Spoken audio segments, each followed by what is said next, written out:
Hello everyone, magluluto ako ngayon ng ginataang suso. So ayan yung aking lulutuin ng mga suso. Paghahaluin ko yan, malalaking suso at yung maliliit na suso.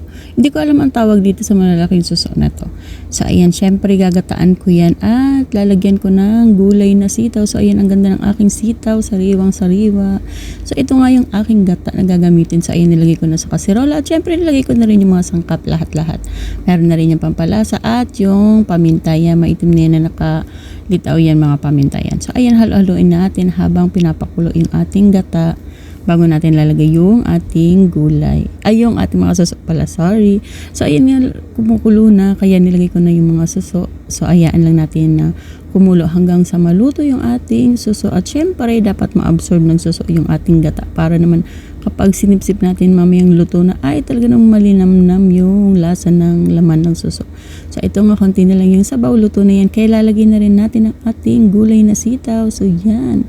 Kasi ang gulay na ito, madali lang yan maluto. So ito nga, hinalo-halo ko na yan. At syempre yan, konting-konti na lang at maluluto na yung ating gulay. So luto na yan yung ating suso, syempre. So eto na, luto na. Nilagay ko na sa ating lagayat. So yan.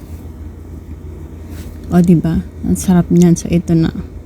Naka-ready na yan at pwede na tayong kumain. So yan, ang sarap niyan. Yan, konti na lang yung sabaw niya kasi yung iba niya nasa loob na ng suso. Yan, kapag silip-sip yan talaga namang malinamnam dahil sa gata.